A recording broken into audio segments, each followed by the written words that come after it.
Bismillahirrahmanirrahim. Assalamualaikum warahmatullahi wabarakatuh. Alhamdulillahirabbil alamin wa bihi nasta'in wa ala umurid dunya waddin wassalatu wassalamu ala asyrafil anbiya'i wal mursalin wa ala alihi wa sahbihi ajmain amma ba'du. Perkenalkan, saya Muhammad Rafi Al-Ghifari dari kelas D semester 2 Program Studi Pendidikan Agama Islam, Fakultas Agama Islam, Universitas Ibnu Khaldun Bogor. Yang saya hormati dosen pengampu mata kuliah Tafsir Tarbawi, Dr. Mukhrij Sidki selaku pengampu mata kuliah Tafsir Tarbawi. Di sini saya akan membawakan materi tentang pentingnya belajar dan mengajar dalam Islam. Baik, di sini materinya yaitu tentang kewajiban belajar dan mengajar. Nah, kenapa sih kita itu harus belajar? Nah, kita itu diciptakan oleh Allah sebagai manusia yang paling mulia di muka bumi ini. Nah, terus apa hubungannya sama belajar? Kita itu harus belajar untuk mencari ilmu. Mencari ilmu itu bukan hanya tentang ilmu agama saja. Jadi ilmu itu banyak ya jenisnya. Ada ilmu agama, mungkin ada ilmu seni budaya, ilmu pengetahuan alam, ilmu sosial, ilmu keperawatan, kebidanan, dan yang lainnya ya. Nah, kita itu di dalam mencari ilmu tuh ada beberapa cara. Yang pertama itu ada dengan cara membaca, dengan cara menganalisa, dan yang lainnya. Nah, misalkan contoh itu yang pertama dengan cara membaca. Ya, dengan cara membaca itu seperti kita membaca buku referensi dan seperti contoh membaca jurnal atau makalah yang lainnya. Di dalam membaca itu bukan hanya membaca saja, akan tetapi kita itu harus memahami apa inti di dalam bacaan tersebut. Percuma kita membaca dari awal, kita seperti membaca buku dari awal hingga tamat, akan tetapi kita tidak memahami apa yang di dalam isi buku tersebut, maka kita itu membacanya secara cuma-cuma, kita tidak mendapatkan ilmu dari buku tersebut. Nah, kita untuk memahami suatu bacaan juga, kita itu harus memiliki niat atau keinginan.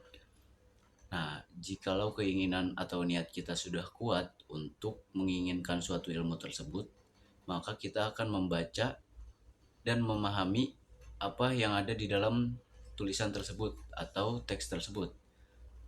Kalau misalkan kita leha-leha dengan membaca, asal membaca, mungkin kita tidak akan masuk materi tersebut ke dalam otak kita. Kita hanya buang-buang waktu saja.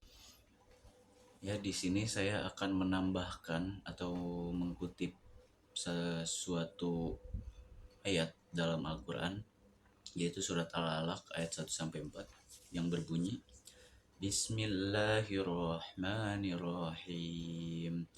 Iqra bismi rabbikal ladzi khalaq.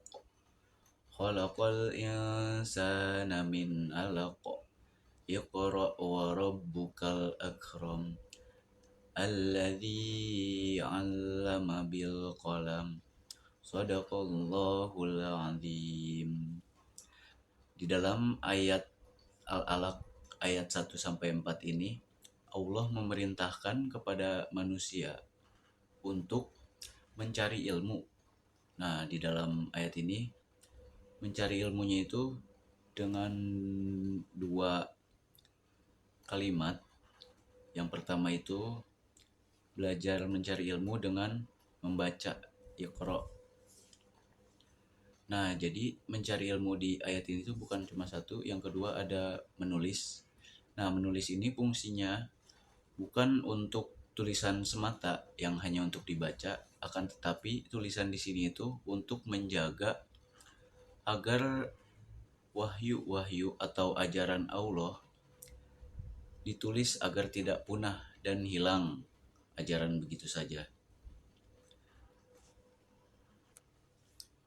Nah, contohnya pada zaman sekarang itu mungkin ada di Mushaf Utsmani atau Al-Qur'anul Karim. Yang dulu itu Al-Qur'an kan diturunkan wahyu itu tidak secara bersamaan langsung semua, yaitu satu-satu. Seperti yang pertama mungkin surah Al-Alaq ayat pertama yang tadi saya sebutkan, yang diturunkan kepada Nabi Muhammad SAW di Gua Thur. Nah, jadi pada zaman setelah Nabi itu, para sahabat-sahabat itu melakukan pengumpulan terhadap wahyu-wahyu yang diturunkan oleh Allah dan dikodifikasi, dikumpulkan dan dijadikan Al-Qur'anul Karim yang mungkin sekarang ramai disebut oleh orang-orang yaitu Mushaf Utsmani. Nah, pada zaman setelah Nabi itu yang para sahabat melakukan kodifikasi Al-Qur'an, itulah fungsi membaca dari para sahabat, membaca tulisan Nabi, dan para sahabat menulis kembali untuk membuat wahyu dari Allah tersebut tidak punah pada zamannya, agar sampai kepada zaman kita sekarang.